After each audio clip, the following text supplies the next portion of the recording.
Good morning, ladies and gentlemen. Welcome to the Mutual UFO Network's 1994 International UFO Symposium. We're glad you're here. My name is Ellen Stewart. I'm the State Director for Texas and your symposium chairperson. Before we begin, I would like to thank all our volunteers for their excellent service and effort both before and during the conference. We hope you enjoy the conference, and if there is anything we can do to make your stay here more enjoyable, please let us know. You saw the tribute to Ron Johnson. I'm a little teary-eyed. We lost a dear friend here in Austin. I hope you remember him at this conference. He's been at practically every conference, I think. I'm sure Walt will say a few words about him. At this time, it is my duty and pleasure to introduce our MC for the symposium. He is a member of MUFON and a longstanding member of Toastmasters International. I present for your welcome, Ed Surma.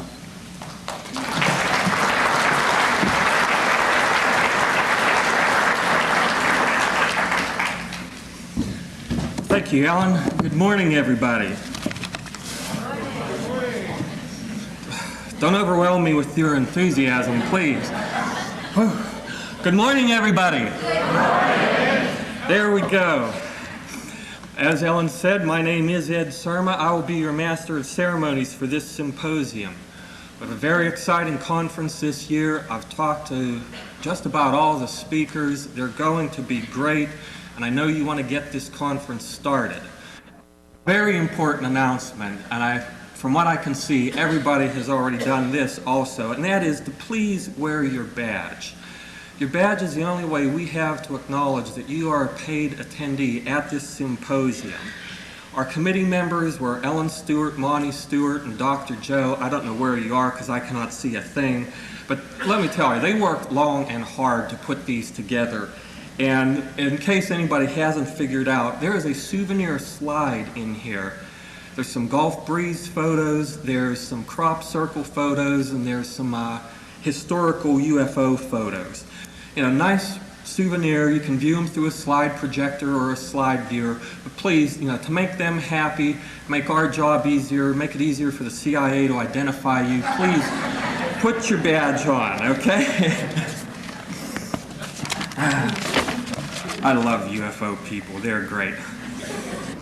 For those of you who have seen an earlier version, some of the early versions of the symposium schedule, you'll notice that Richard Hall is not here today.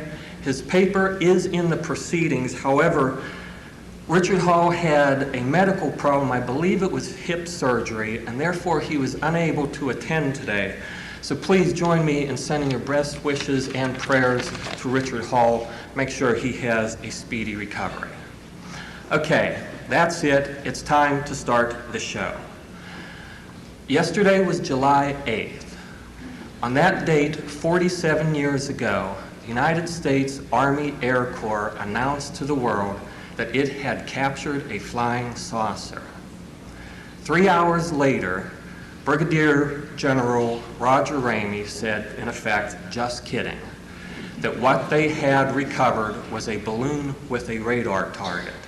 And I'm sure all of you know that this started one of the most intriguing cases in ufology, one that is still being debated and investigated today. However, that Roswell case could have died. All of the UFO cases could have died. A lot of amateur groups investigated this and other sightings and came away with ridiculous, unscientific conclusions. Some groups like Grudge, Blue Book, and Condon. Thanks, Mom. However, a lot of individuals, mostly volunteers, who got no reward and sometimes to their detriment, joined together to keep studying this great mystery of ufology. For over 25 years, the Mutual UFO Network has investigated, published, researched all areas of UFO sightings, UFO encounters, and so on. In my humble opinion, MUFON may be the leading investigative group, may be the leading force in exposing and bringing out UFO truths for all of us. And it is most certainly my honor to begin this symposium by introducing the International Director of MUFON, Walt Andrus.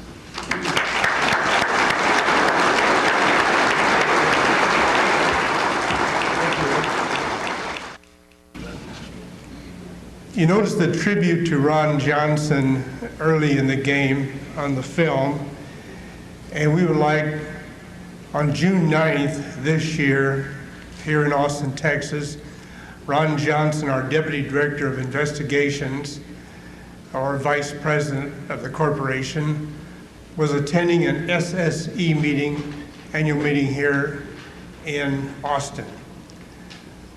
On June 9th, Thursday, he died suddenly right at the meeting, only 44 years of age, which is too young to go. We had made plans in our executive committee that we're about 10 years apart, so we have a means of succession as we go through years. We've watched other groups die after the officers died. The organization disappeared in the case of APRO. But we didn't plan to lose Ron Johnson because he was certainly an up-and-coming light in the entire field of UFOlogy, having been a member of MUFON for 20 years in several different capacities. He was also a radio amateur, and ham radio operators recognize their lost members by addressing them as silent keys.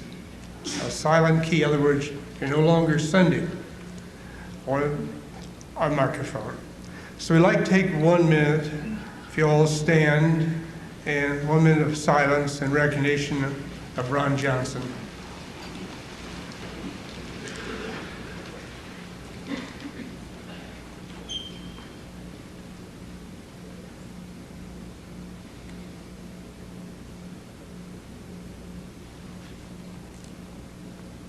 Amen. Thank you.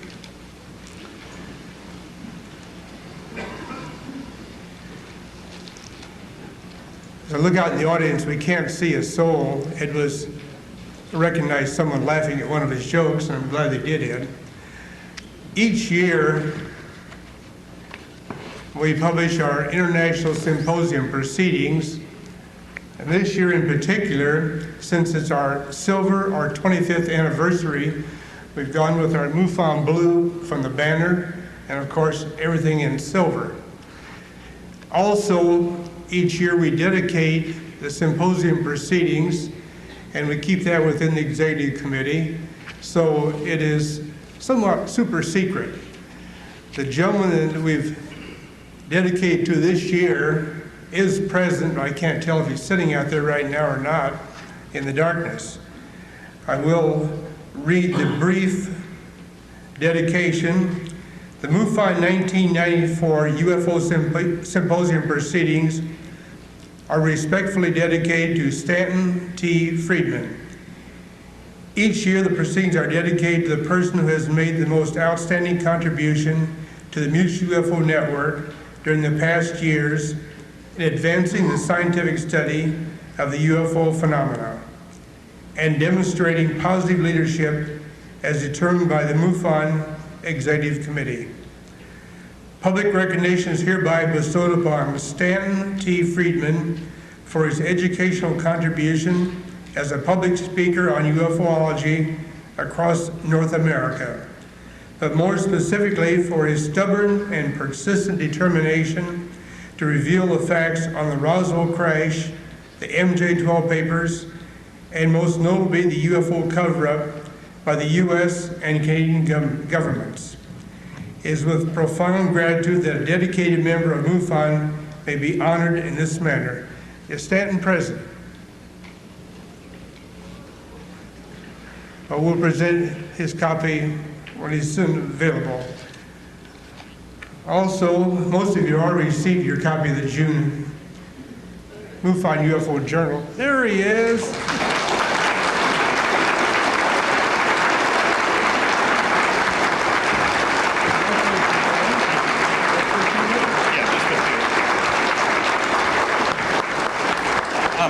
glad I got invited to speak at this conference.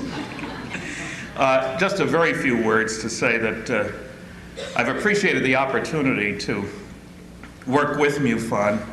I've spoken at numerous conferences. I've met with MUFON people all over the country. I don't know of a better group, in today's world at least, pursuing truth about flying saucers. The job isn't over. We've got a lot of work to do. We have to watch our own camp, make sure we check things out. If I had been invited to speak at this conference, I would have spoken about fraud in ufology, covering the waterfront, from Carl Sagan to Guy Kirkwood to Bob Lazar. Might as well put the needle in a lot of places at once. I've talked about Phil Klass at previous ones, so I won't honor him here. But I think we need to check and double check and verify. I think it's going to be an exciting year for ufology, getting the media involved. But I hope you all understand that because it's on a computer net or on television or in some newspaper doesn't make it true. Don't settle for accepting what somebody else says about any aspect of ufology. Check it out. Ask for evidence. Don't be apologist ufologist. Don't be closet ufologist either. Tell it like it is. I've never had a tomato thrown at me, never an egg. I've come on very strong, 700 lectures all over the place.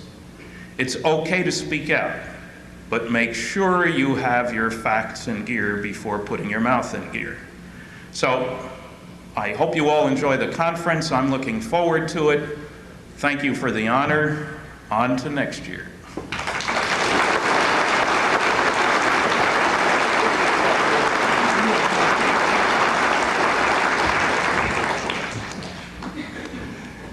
Stan pointed out that's the briefest talk he's ever given. But we must say that when he said public education, Stanton Friedman has been one of our featured speakers at more MUFON symposia than anyone. He passed up Dr. Heineck after 1986. So I'd like to turn the program right back over to Ed Serma, our program chairman and MC. Ed? Thank you, Walt. Thank you.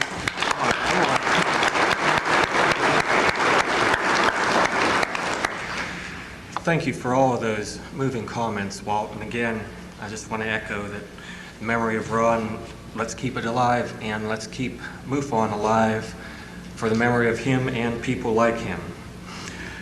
I tried to be subtle here, but please excuse me for a second while I move the stool back in place.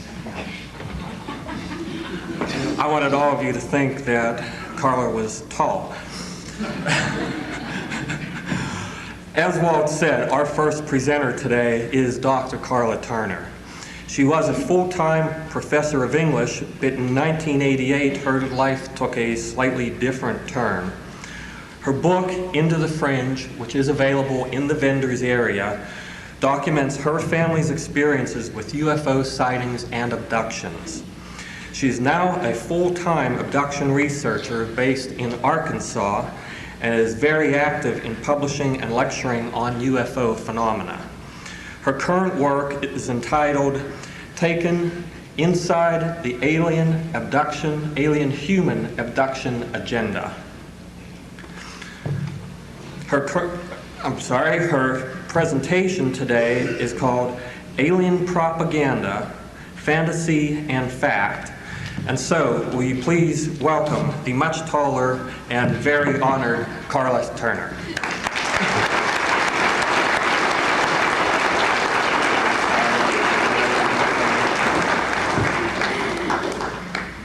So that's what it looks like from up here. Thank you, Ed. I'm actually 6'2", but that's just my IQ. And good morning, everyone. I want to thank Ellen and Monty and the rest of the Austin MUFON organization for being such wonderful hosts for my husband and me. And this is our first time to participate in a MUFON conference, so you're making a very good impression. I am very pleased to be able to speak with you today, especially as the first speaker, because after this I can really relax and enjoy the rest of the conference. The topic of my presentation is the alien-human abduction agenda, and I think it's such an important one I'm ready just to jump right in, but I think there are a few of you who may wonder who I am and why I'm up here, so perhaps I ought to introduce myself. I'm an abductee. And I use that term because I have been forcibly taken and controlled by non-human entities, which makes this an alien abductee situation. Now, some of you may know about the experiences my family and I have endured. I've recorded those in Into the Fringe, which Berkeley published in 1992. And it focuses most intensely on the period from 1987 through 1990, when we were forced to become consciously aware of the alien encounters that we've been having ever since childhood. And it also relates much of what we learned about earlier encounters through a lengthy investigation in conjunction with the researcher Barbara Barthlick. But I did have a life before Fringe that was very happy, very fulfilling, and I think reasonably normal considering the fact that I came of age in the 1960s and the hippie generation. I do have a provocative little theory about the relationship of the hippie generation to the abduction phenomenon, but I think that's going to have to wait for another presentation. In my 20s, I traveled around the world, and yes, I did it with a backpack. I married, I had a son, and I managed to earn a couple of degrees along the way. I got a bachelor's in English from California State University in Sacramento. And I received and I know this sounds a little strange, but I received a master's in American Studies from the University in Nottingham, England. They have a different view. It was a very unusual course. In my 30s, I settled down a little bit more, and I continued to raise my son. I also managed to earn a PhD in English while teaching college for 12 years. My son is now grown. He holds a master's in physics. He's married and raising his first child, so there is sweet revenge in this world. My husband and I was divorced and remarried in the late 1970s. My husband and I have moved in the last 3 years to rural Arkansas, where we live deep in the woods on a mountainside near the Arkansas River. And outside of ufology, which for me is anything but a hobby, I do have other interests and activities. I love visiting with my grandchild.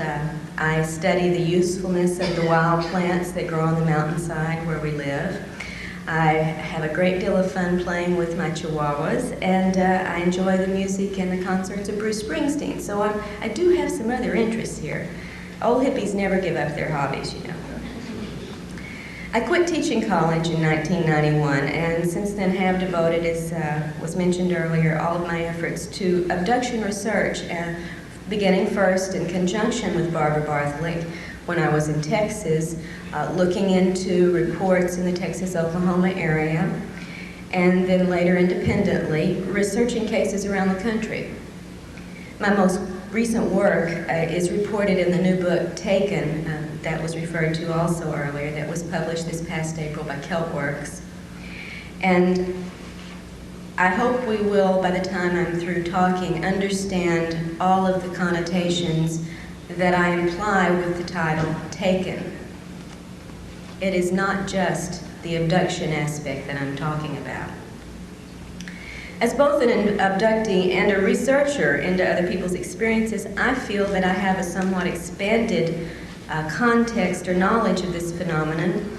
My own experiences have taught me many things about the nature of alien activity, but that insight has been greatly expanded by the context of so many other reports I've been able to study, and it has helped me to see well beyond the limits of the individual experience. If we judge the entire phenomenon only by our personal experiences, we're going to get a very distorted view. The context, the patterns, the unique elements as well as the similar elements are all very important for us to have a chance of a glimmer of understanding what may be behind this phenomenon. Yet even having been through these things, lived with people who've been through these things, and studied literally hundreds of personal and first-hand reports about these activities, I know very little about the alien agenda behind this activity. Stanton mentioned the need to hold ourselves to facts in this field, and I think that is extremely important. We should repeat that 10 times a day as we go through the work in this area. The problem, of course, with the abduction phenomena, as with a lot of ufology, is that the nature of the alien activity is designed deliberately to keep us from having much in the way of concrete evidence. Designed that way. It is not an accident. So it is difficult to feel confident of many facts. The dictionary defines facts as things and ideas which are demonstrably existent, objectively verified, and known to be certain. And at this point, given everything I've learned internally and from external evidence, there are so very few things I'm willing to call facts. The list is very short. So today, instead of regaling or educating or entertaining you with abduction case reports and photos of the body markings and the drawings of the spacecraft and aliens, which I have done and could do, I would prefer to take this opportunity of perspective, which is, of course, the theme of this MUFON symposium, to share with you my list of facts, and then try to take you beyond the fringe of this phenomenon and into the heart of the abduction scenario. Now, I'm going to begin by discussing my list of facts before I go on to two other issues, propaganda and fantasy, because I think it's on the basis of the facts that I have been able to discern what I can about the data in the other two categories. So this will be a very short list. I hope you'll follow along with me. Facts. Fact number 1.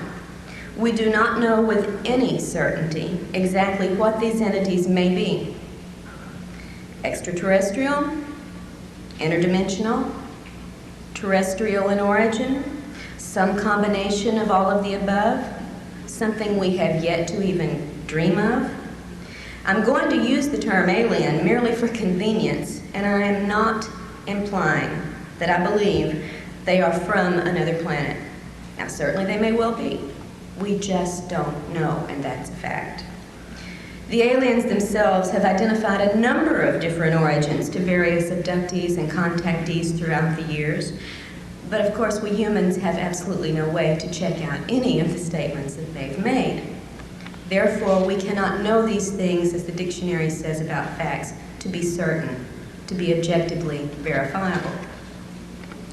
Fact number 2, and I'm stating this with all of the tact and diplomacy and self-control that I can, and those of you who know me know I have very little. At least some of the aliens are liars. Through the past decades, the aliens have made, and you all know this if you're familiar with your ufology history, have made various predictions and promises and given a number of very specific warnings about impending events. And we have these documented at least since the early 1950s. And you and I all know, when we look at the record of what's happened since then, that very few of these things, and none of great consequence, have come to pass. This is not a reliable source. I would like to illustrate, just from personal experience, one such scenario that should make us question the things we are told by these creatures. In Into the Fringe, I recount the story of a young man that I had known since he was 11 years old. He and my son grew up together. His family and I were close friends, and I have a great deal of confidence in who this person is and his personal integrity.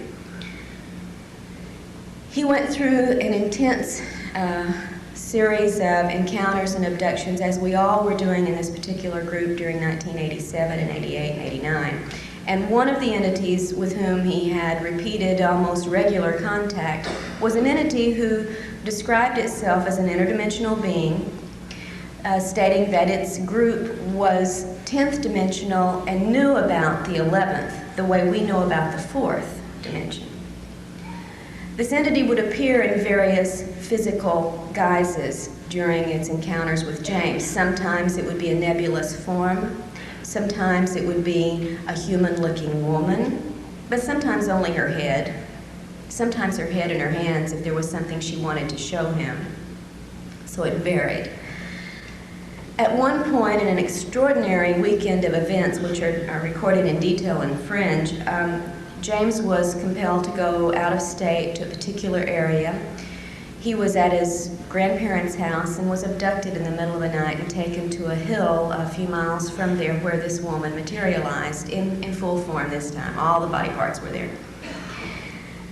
At that time, she told him that within 5 years of that date, he and a few other people, including us and several others in the area, would be activated to perform our jobs, our tasks. That it didn't matter where we would be at that time, it didn't matter what we were doing or what we wanted, we would do our jobs. The woman told him he would know this was true because she was going to give him a series of predictions of events that would come to pass from this date through the 5-year period. And she began by telling him about a situation that was occurring right that moment several states away with people he knew so he could check this out to see if it was true. He certainly did. We all checked it out, and it was exactly true. What the woman had told him going on in the other states actually had happened, was verifiable. Of course, this made of James a believer. James was a valedictorian in a private, prestigious school. He had a career ahead of him where the sky literally could have been the limit. But the woman had told him in 5 years, you will be turned on to do your job. It doesn't matter what you're doing or where you are. And you will know this is true by the things that occur. The first thing made such an impression that she was telling the truth that James's life was put completely on hold. He dropped out of college, he gave up his plans for a career, his personal relationships became irrelevant, and he thought, I've only got 5 years, I should party, I'll make enough delivering pizza on a part-time basis that I can do the things I need to do before they take me over. Of course, none of the rest of the events occurred, but his life was effectively altered to his detriment by the lies that he had been led to believe. And you know, the best way to get someone to believe a lie is to sandwich it between a few truths, which is what, of course, the woman did. The 5 years, by the way, ended in August of 1993, and we're all still doing what we want, where we want, and we're not doing our alien jobs. The aliens have given a number of stories to people throughout the years about who they are, where they're from, and we have a list, if you compile this, and at one point I think I tried to, a list of planet origins for these beings that include everything from the planet Lanacane to Banlon. They also have given us a variety of explanations as to why they're here and why they perform certain procedures. Often, however, these explanations are contradictory. And without going into a great deal of detail, I will point out just one example. I report on this in the book Taken. Several people, abductees, that I have personally worked with, have been shown cloned bodies aboard craft or in facilities. And we'll talk a little bit more about the details of these in a moment. Just for purposes of the deception and the lying capability, I will use this little story. Pat, who's one of the cases in my book, was shown a copy of her body that was in storage with a number of other human bodies. She was told it was for the resurrection. And now, if you know your Bibles, you know when the resurrection comes, we will all get new bodies. Pat was raised in a very simple Christian fundamentalist background. The aliens, throughout their encounters with Pat and her family, had used the religious symbolism to bond with the family and to instill confidence in them. They'd even had Jesus beam into the room at one point when the Greys were abducting the grandmother and say, it's okay, they're with me. Pat was told that this body, this cloned copy, would be her new body for the resurrection, and this was extremely moving and religious for this woman. However, another woman, also reported on in the book, was shown a copy of her new body in an entirely different scenario, of course, and was told, in fact, if she didn't cooperate with the agenda the aliens had picked out for her, she could be replaced with that body and nobody'd ever notice the difference. And in a third case, we actually had that occur on a temporary basis. A woman was abducted on her way to work and shown on a viewing screen her clone going to work in her place, and nobody knew the difference. So, are these bodies for the resurrection, blessed by God Himself, or are they threatened potential replacements? Aliens didn't get their stories quite straight in those cases. Fact number 3. In encounters, the human's perceptions are controlled, as are the human's conscious memories. Now, you already are very familiar, probably from the work of Hopkins and Jacobs and others, with the concept of screen memories, especially at the onset or at the conclusion of an abduction event, right? Someone may see a strange owl instead of the ET, or a little gray rabbit by the side of the car instead of an ET, or a beautiful deer, whatever. We're familiar with these screen events. What we may not be familiar with is the fact that the screen techniques go well beyond such temporary uses in the phenomenon. And we'll talk about that a little more later also. We're talking about control in fact number 3. It's also a fact that the perception of pain can be controlled and is controlled during these encounters with the particular abductees, as are feelings of physical pleasure, often sexual pleasure. And of course, the human's emotions are also controlled during these encounters. The fact is, you are in control of these creatures during every encounter to some degree, more or less, normally more. Fact number 4, false memories can overlay and disguise the actual events of an encounter. And even with regressive hypnosis, the abductee may recall false scenarios. I'm not talking false memory syndrome, as so much has been ballyhooed lately in the press. That's not what I'm talking about. The abductee can recall false scenarios, even under regressive hypnosis, unless some effective method is used in the hypnotic process to help the abductee bypass implanted illusions. Some of you have heard me talk before. Remember an illustration of this concerning a woman named Joy, who in the 1970s had an encounter, a missing time and relocation episode in California. Was driving in one town, 2 hours later she's in another town, has no idea how she's gotten there. She's crying, she's in hysterics, and she feels totally abandoned and betrayed. 20 years later, when additional incidents occurred and finally compelled Joy to seek out some help to find out what was going on in her life, one of the events that she looked at under hypnosis was this 2 hours of missing time in the early 70s. She recalled in the initial stage that she was taken aboard a craft and brought by a regal and awe-inspiring figure who looked like the king and had on the robe and was very much in charge, into a room much like this, stood before a podium much like this, gazed out into an audience of wonderful smiling little grays, not at all like this, thank God, and was given a book and told to read this book to the audience. She looked at the book, and it had blue symbols or figures on it that she had never seen, and she said, I can't read this. I don't know what these symbols mean. And she was told, just put your hand over each symbol. You'll receive the impression, and then recite what you received to the audience. So Joy did this, and she would touch each symbol, and as she did, she would mentally receive a very warm, uplifting, wonderful spiritual message, which she would then recite to her audience. And she went through doing this, said the response she got was one of such love, such overwhelming acceptance. She was really awestruck by the experience. When the hypnotist asked her to move forward, there was a jump, a gap in her story, and suddenly she's back in the car, crying, hysterical, and feeling very abandoned and betrayed. Now, as you know, that doesn't match up. There's a discrepancy between the emotional state she was in the car and this wonderful, awe-inspiring spiritual experience she had recalled. I think you'll agree they don't match up. The hypnotist noticed this, noticed the gap, and asked Joy to first program her mental computer to perceive only the truth, and second, to back up to maybe 5 or 10 minutes before she was in the car. When she did, Joy found herself in an extraordinarily different situation.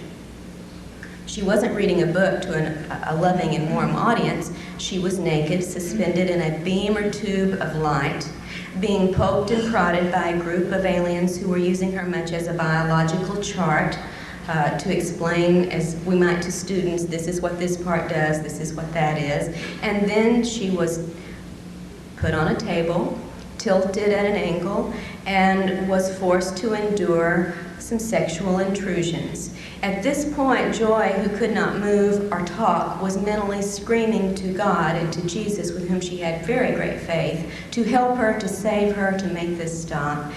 And when it didn't, and when she went through this for an extended period of time before being returned to her car, Joy came back a changed person.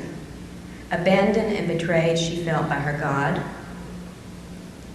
Although she had no conscious memory of this event immediately upon her return, it changed everything in her life for 20 years. Her religion, her sexual orientation, everything about the woman. But without having the programming and help under hypnosis to see past illusion and perceive only the truth, Joy would have been one of those persons telling you how wonderful it was to be with the great alien brothers. She would have never known why the trauma and the after effects she carried for 20 years existed. Fact number 4 on my list is fact number 5. Given all that I've said so far, it is effectively a fact that abductees like myself and so many of you, while we report our experiences honestly and sincerely, we are really reporting alien-controlled information to the research community. As abductees, our situation is this: we can see the aliens, but we can't believe them. And we can't believe what we see them do. And I know this from personal experience as well as from a number of other investigated situations with very honest, very sincere people who are telling you, just as I have told and others have told you, what we honestly perceived as happening. We're being honest, but the illusions and false memories and distortions and controlled perceptions and emotions and responses that we had do not accurately reflect always what we really went through. Fact number 6, there's a serious element of human involvement in the abduction phenomenon, in addition, of course, to the very real alien participation. You all know, of course, about many abductees' reports of being monitored, harassed by human agents of some sort, cases of phone intervention, mail intervention, helicopter surveillance, etc. And I wish I had an hour just to talk about the human side of this phenomenon, which of course I don't. Now, in Into the Fringe, for instance, I did report about my husband's abduction and interrogation and threats by the military group in 1988. Similar, at the time, I had never heard of such a thing, and I found it even more disturbing than the alien encounters.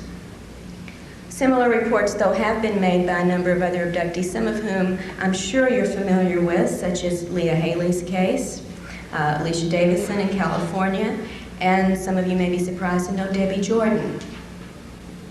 And part of her experiences reported a very similar human abduction and interrogation. It just never quite made it into print for some reason. In Taken, there are 4 more accounts of women whose lives have been intruded upon by what seems to be military human forces. And although I'm not at liberty, as so many of us aren't in this field where confidentiality is everything, to present to you the hard evidence that we have been able to gather in some of these cases, I am convinced by the evidence that we do have in a number of these cases, it's not an alien illusion of military. We've got names, dates, places, bases. It's real. Fact number 7. Whatever else it may be, the abduction agenda involves quite physical aims and procedures that tend to belie the idea of a primarily spiritual motivation on the alien's part. And much of what we see in these procedures goes well beyond the alleged aim of a crossbreeding program.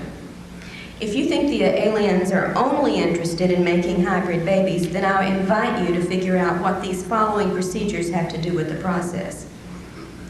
First, you're aware of the various types of implants into numerous areas of the body, into the brain, through the ear, into the neck, into the spine, into the legs, the hips, and even in one man's fairly notable case, into the penis. Some of these implants have been seen on X-ray, CAT scan, and MRI. Some of them never show up. Some have been physically recovered. But so far as I'm aware today, and I do invite those who may know better to please correct me on this, whatever analysis has been performed on these objects has not given us any sensational new information. We still don't have any proof of what these things do in our bodies. What about the insertion of wires and tubes into abductees in the chest, in the kidneys, the ovaries, the wrists, the knees, and the feet, as well as the taking of human body fluids and the injection of unknown substances into the body in various locations? What about the brain operations, which in the statistics that I've been able to look at in a very general way without running them through the computer, seem to turn up as often, almost as often at least, as the reported taking of sperm and ova? In the cases reported, the individuals who've undergone or think they've undergone, because you always have to have that in the back of your mind, give an illusion, who have undergone these experiences use almost identical terms in reporting what has happened to them. I felt like my head was opened up and my brain was taken out. What about the deliberate pain experiments meant to produce levels of pain in the abductees, apparently for the measurement, study, or pleasure of the aliens who are observing them? I reported on one of these with James in Into the Fringe. He was put through an extraordinarily torturous and traumatic experience, having holes drilled in a row through the top of his head. He received an apology for this. Sorry, but we had to do it. But no explanation for why he had to do it. And most people are not given an explanation. What about the other bizarre tests and procedures that are reported time and time again? Abductees immersed in water or some liquid in which they're then forced to breathe the liquid. I think Hopkins and Jacobs have made this fairly well known to you. They now include it as one of the standard procedures. What does this have to do with crossbreeding? Are being forced to eat or drink unknown substances that then produce a variety of after effects on the abductees. Angie, reported on and taken, was given a bitter red liquid to drink, passed out immediately, and came to in a very passive, hypnotic state in which she then went through an interrogation with a number of people. Ted Rice, another case that I've been working on for a couple of years, as a child was given a pill to eat or swallow that then produced on the 10-year-old boy the effects of an aphrodisiac. What about being forced to engage in a variety of sexual, not reproductive, but sexual situations with alien beings, with human-looking figures, and with other abductees? Frequently, the alien sexual activities are reported to be carried out by reptoid-looking beings, but not always. We've got reports of gray sex, hybrid sex, and Nordic sex, among others. And as just as in one of Hopkins' recently reported scenarios, I think it was on television last year on sightings, I described and taken how Lisa, one of the abductees reported on here, was forced to have sex with another abductee in one of her encounters. It was an extremely poignant situation after the fact. The man told her, apologized to her, told her how sorry he was that he was being forced to do this to her. He said, "They've been taking me since childhood. I don't know how to stop it." And he gave her his full name. That's all he had in his control to do. What about the cloning? I mentioned this earlier. And I'm not talking about just the potential and I think very evidentially supported idea that the little gray workers you're also familiar with, like the little guy down here on the floor, are cloned, produced, manufactured like, we do Fords, Chevys.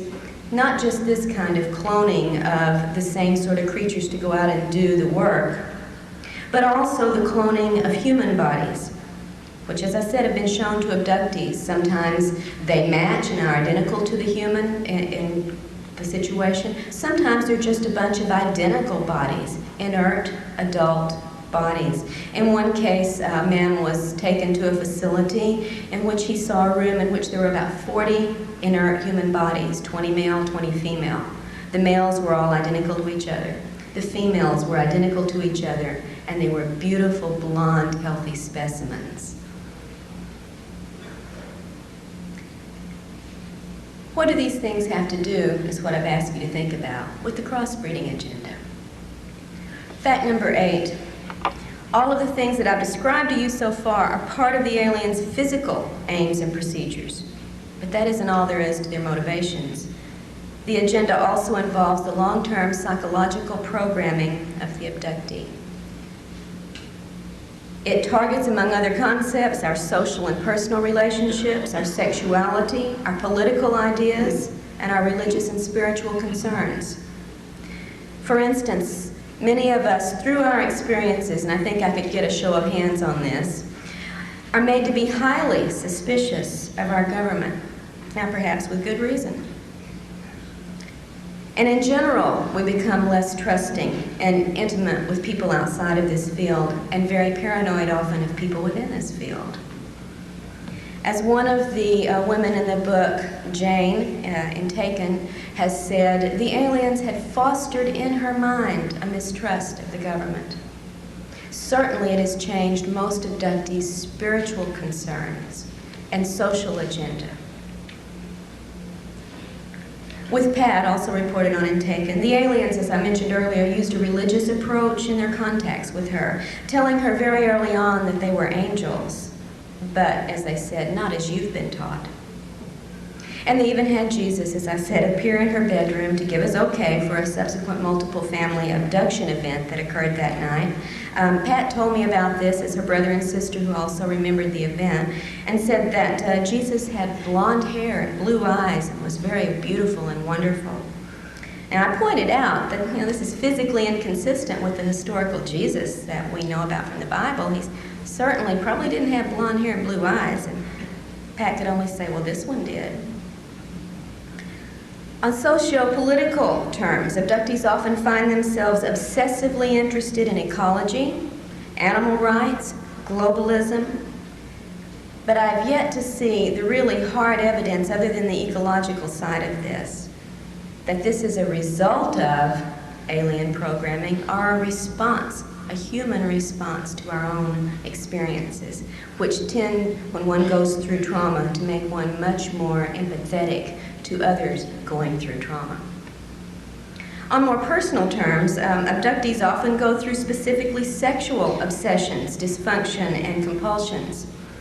Now, because of the personal nature of sexual situations, I'm sure that so many of these reports I wish we had available to us are not well known in the abduction data body, such as other things like sperm gathering, ova gathering, fetal extractions, baby presentations, and so on. Now, I know those two are very intimate and very personal scenarios, but it seems that we humans are even more sensitive about our sexuality. And if you've ever known someone who's had a sexual assault, no matter how traumatic, unwelcome, intrusive, and criminal the event may have been, the person tends to carry, without a lot of help to get over it, a sense of shame and responsibility. This is also true for abductees. In private, although these reports are not often made public, in private, abductees have reported not only straightforward sexual encounters during abductions, as I mentioned earlier, but also the aftermath of such encounters on their lives.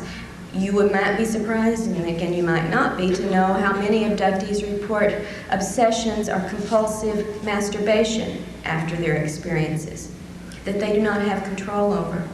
Overwhelming sexual appetites.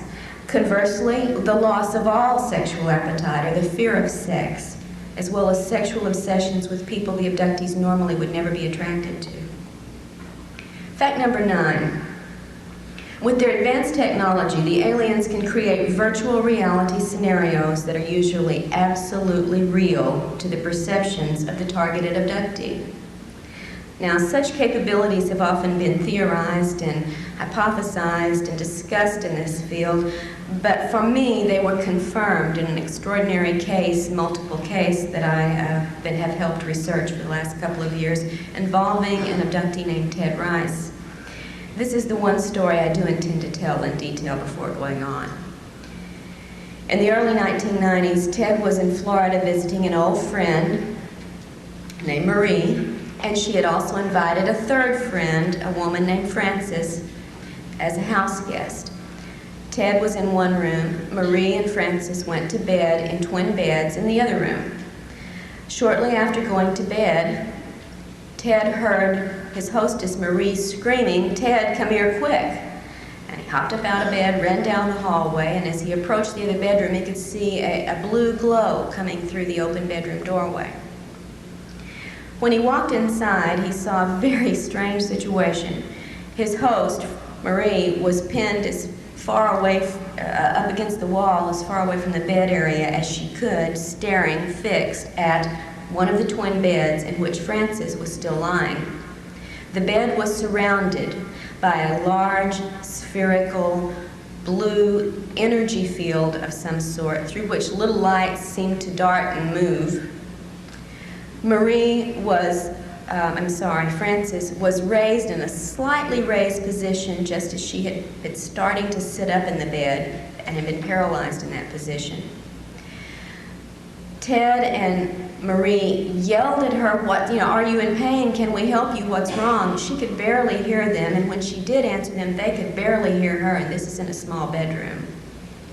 She, for several minutes, they observed, was carrying on a conversation with the ceiling.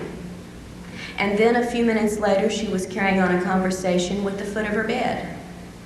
A few more minutes passed, and the sphere of electrical energy disappeared, and Frances was able to move again. When she sat up, she told them what she had been experiencing. It had begun, she said, hearing the sound of a helicopter low over the house, and in fact, she had turned to her hostess, Marie, and said, "What's a helicopter doing over the house this low, this time of night?" Marie said, "What helicopter? I don't hear anything. You're dreaming. Go back to sleep." Frances said, "No, don't you hear that helicopter?" At that point, she had started to sit up. That's when the blue sphere of energy had coalesced around the bed. Frances told them after this was over that it had seemed as if the ceiling dissolved or disappeared, and I've heard this over and over and over again, and she could see through the ceiling up to the trees above the house where there was a strange craft. She had thought it was a copter when she heard the sound, but as she looked up, it was not like any copter she had ever seen.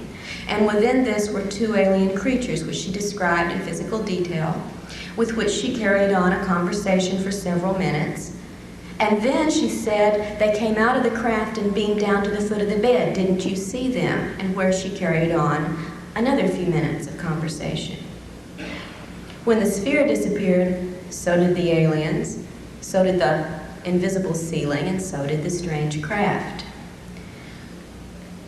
Frances had not been able to see the blue sphere of light around the bed. All she had seen was a craft, heard noises, had a conversation with two alien entities. Marie and Ted, who were outside of this field watching this, saw and heard only the blue sphere. If they had not been in the room to observe this, Frances would have believed with all sincerity that she had had exactly the encounter she thought she had, but she didn't. Fact number 10, and this is the last on my short list of facts. It is a fact that the aliens show a mysterious interest in the human soul. And I say mysterious because of the kinds of things they do and say concerning it. Now, this part of the phenomenon is so rarely discussed in public that I don't think we really have a good pool of data to proceed on a serious discussion, but I'd like to bring it up because it is a fact that the interest is there and mysterious, and we should be concerned about it. There are a number of intriguing reports that we could start with. For instance, a young girl who the aliens asked if they could borrow her soul. Two different abductees, totally different, totally isolated from each other. It happened to both come from the St. Louis area, both shown at the age of 5 a gigantic metallic spherical object somewhere in space, and we're told in essence it was the Soul Recycling Center. Reports of abductees who recall apparent past lives in which they've inhabited alien bodies with their souls. And even in one case, a man who watched as his young body was killed and his soul energy released, captured in a container, and taken to a new replacement body where it was reintroduced into the body through the technology of the little black box you might have heard about in some of these cases. For me, that's the end of my list of facts. So I'd like to move on to the other two categories, beginning with propaganda. Propaganda is defined as any association, system, or concerted movement for the propagation of a particular doctrine or belief. With me on that? What I've learned from my own experiences and the research into this field with others shows me that the aliens are clearly practicing such programming. And they are propagating a number of beliefs within abductees and through their reports to the UFO community specifically, and then to the population in general. They shape our beliefs in part, at least our beliefs about them in part, by the physical appearances they appear to us, for one thing. And through the virtual reality capabilities that I just described to you, they can and do give us any illusion they choose during abduction scenarios. One young man, a young boy abducted with his grandmother in a situation I don't need to go into at this time, had brought into the room the grandfather. It just happened the grandfather had been dead for 6 years. Another case in which, many cases in which celebrities or well-known figures are used to, in a scenario, to persuade an abductee to participate in this or that other procedure. Jesus turns up very, very often, and he's always blue-eyed and blonde-haired. I'm sure that doesn't, maybe if we were in India we'd get Krishna, I'm not sure. Masking entities when the illusions have been seen through, and they often are. And one I think particularly important, although I've cited it before, I think it's worth repeating. I tell the entire account and Into the Fringe. A young man who was compelled to go out of his house in the middle of the night. As we, under control, you go where you're supposed to go, and there is some evidence we get up and take ourselves out to be abducted, whether we know it or not. Compelled to go outside for an encounter, and there, waiting for him, was a Nordic, a beautiful blonde woman. Probably the spitting image of Semyazi, who was waiting with open arms and a loving look, a little bit attractive, alluring look, in fact, for him to come into her arms. And he reached out, she reached out for him and drew him towards her, and being under control, as we always are, he went for it. Expecting to get an embrace and a kiss, as the arms wrapped around him, the image of Semyazi disappeared. And what was holding him was not blonde, beautiful, or human. And what he got was not a kiss, but being thrown to the ground, pinned down, with claw marks the next day around his neck where this had been held down, while a 2-foot rod of some sort was rammed down his mouth, down his throat, and into his stomach, where the extraction of juices then took place, leaving him with the external claw marks, the scraped throat, and the taste of bile for quite a while afterwards. The aliens foster a belief, I think, in their beauty and their compassion with us through such means as showing us pretty people. I think they realize we're not as smart as we think we are, and that we often equate beauty with goodness, and you and I both know that's not always the case. They also foster a belief in the alien-human crossbreeding scenario through such repeated procedures as fetal implants and extraction, sperm and ova gathering, baby presentations, and so on. But I think, as Stanton warned us early on, we should remember that without external confirming evidence, we cannot accept this as proof. If we believe the aliens in our race can interbreed, however, it serves a lot of propaganda purposes. It makes us think we have some shared commonality, which makes us more receptive to their presence and activities. If we think we share offspring with them, this belief binds us to them even more so, just as royal marriages used to try to bind competing political parties when one wanted control over the other. The crossbreeding scenario also can lead us to see ourselves as subordinate to the aliens and dependent upon them when they tell us this is the only way your race is going to be able to survive. And they reinforce our dependence on them by warning us of the impending disasters from which only they can save us. I wish I had time to discuss what they may really be doing with the sperm and ova and fetal material they take from us, but I have yet to see confirmed proof that it has anything to do with hybridizing either their species or ours. Through the manipulation of what we think they're doing and what they tell us, they also propagate the belief that their intrusions are ultimately beneficial in purpose, in spite of the fact that so much of the specific abduction events are painful, traumatic, and debasing to the person involved. We have many well-known accounts, abduction accounts, or should I say contact accounts, in which a person has been given a very positive, spiritual experience, sometimes with physical healing or expanded intelligence, psychic abilities, and these abductees feel very compelled to go out and tell you about their situations and proclaim that the spiritual benevolence of the aliens is all there is to it. And such reports can almost make you forget about the numerous other reports in which abductees experience great pain, suffering during their abductions, as well as severe, sometimes even fatal physical after effects and emotional distress afterwards. Some apologists for the aliens call such problems unfortunate but unavoidable, as if they were privy to the do's and don'ts of the alien conduct. But if inflicting pain or permanent damage can be controlled and avoided in certain cases, we can have and do have the right to ask why is it not extended to all abductees, which it certainly is not. Just real quickly, one case I reported in Taken, Beth, a Puerto Rican woman, abducted in the late 1970s along with some of her children and her husband, went through a series of very strange physical and spiritual events during this abduction. Afterwards, suffered with a persistent, weeks-long rash that no one could explain, severe nausea for days afterwards, headaches, blinding headaches, severe hair loss, and such damage to her eyes that she developed cataracts, and she was a very young woman. This called for surgery, of course, to remove the cataracts, and the surgeon found evidence that she had had previous eye surgery, which she, of course, had never had. We have reports over and over of diseases, distress, sometimes fatal situations following immediately upon abductions, as well as the wonderful healing cases that are out there. They do exist, but if they exist for one, why do they not exist for all? And I think we need to ask that. Propaganda techniques also include perpetrating good cop, bad cop situations, or good alien, bad alien situations. You know how many accounts tell of painful, traumatic events taking place during an abduction, and then they stop when the good alien enters, the friendly one, the protector who makes it all better and takes away the pain.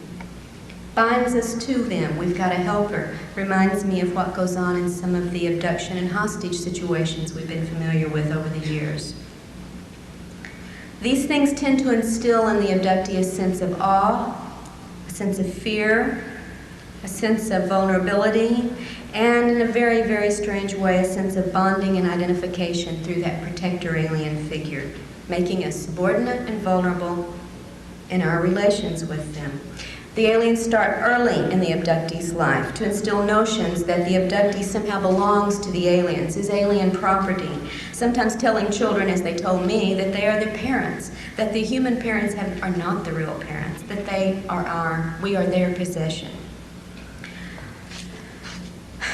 Aliens say they have the right to do the things they do to us. They never show us, however, the warrant for that right. They foster our belief in the crossbreeding agenda. And if all we had to go on was the data related to this, that would be a very acceptable theory, but I hope I've made clear to you by what I've presented heretofore, that's certainly not all there is to the phenomenon. In a handful of cases, well, I don't have time, we're coming to a limit here, abductees have even seen these wonderful hybrid fetuses that are supposedly going to either save their race or our race, depending on which alien you're talking to at the time, deliberately destroyed In one case, blended up as we would do a milkshake, and when the woman, in great distress, protested this, was told in effect by the alien, "Don't get so excited, it wasn't really alive anyway, and don't worry, we won't waste any of the physical material." I wish I could go into a series of other reports along this line that bring block after block of evidence upon which to build the idea that we should not accept hybridizing and crossbreeding as the agenda. But again, time is of the essence. Programming also occurs with the sexual scenarios that are carried out, and again, without getting into the details, they are mostly reported by abductees to be invasive, unwelcome, and traumatic, having after effects on the sexuality of that person, sometimes for years afterwards. There are a lot of details we could discuss, maybe during question and answers we can. But in general, alien propaganda seems designed to promote the superiority, the proprietary nature, and the benevolent status of the aliens, and the subordinate dependent position of humanity. To close, I'd like to talk very quickly about the issue of fantasy. Fantasy refers in some of its definitions to suppositions resting on no solid ground. And I think you can see already we've had alien fantasy perpetrated upon us in scenarios. I think more disturbing sometimes is the fact that there's come to be such a strong element of fantasy or fantastic thinking in the abduction research community, so that we've made the mistake of basing our theories and ideas and responses upon what is essentially alien-controlled reports from abductees that cannot be taken at face value, even by those of us who go through them. These have led to fantastic theories, those with no basis on solid evidence. And you and I have heard many, many of these statements made to the point where it's divided the community into a point where we now refer to camps of opinions, as if the soldiers on one side of the field are getting ready to take on the soldiers on the other. And this is not the way it should be. We base our theories on fantasy, and we're never going to find the truth. I wish I could end with this reply to one of the statements I consider fantasy-oriented. The aliens must be benevolent because they have the ability to conquer us, and they haven't invaded us. If they wanted to conquer us, they could. Therefore, they must be our friends. And my reply first is, every time a person is abducted, there is an invasion. Also, please remember, there are many more sophisticated ways to invade than to use weapons of mass destruction. If they can control and manipulate the way we think, the things we see, and how we emotionally respond, they don't need those weapons. I have to bring this to a close, and I would like to say that we must, I think, get rid of the fantasy element in our thinking in this field. We have our own human needs and desires that also help shape our thinking, not just the alien control data that abductees report. We do not want this to be a bad situation, therefore we don't let ourselves think it could be. We do not want to think our government is involved in any way in this because it's too frightening. The implications are far too frightening, so we ignore them or deny them or rationalize them. We feel so helpless sometimes to affect any change in the abduction scenario that we forego focusing on the big questions and resign ourselves in effect to abductee therapy, which of course is necessary, but it's not abduction research. The point is not so much learning how to live with the situation as it is finding answers to the questions of who in truth these beings are, why they're here, what technology they possess that allows them to implant and control us, to clone our bodies, to harvest our energy and our physical material, and to find out what our government knows about this agenda and what it may be trying to do about it, and why part of that involves intimidating, surveilling, and even abducting abductees. Now, I think these are the ideas now on 25th year anniversary of MUFON, when we have to look forward to where ufology should go. In the field of abduction research, these are the areas that I would advocate we concentrate our energies, in spite of whatever wishes, fears, and prejudices we bring into this. There is no room for fantasy in our thinking about the potential consequences of the alien presence. Thank you.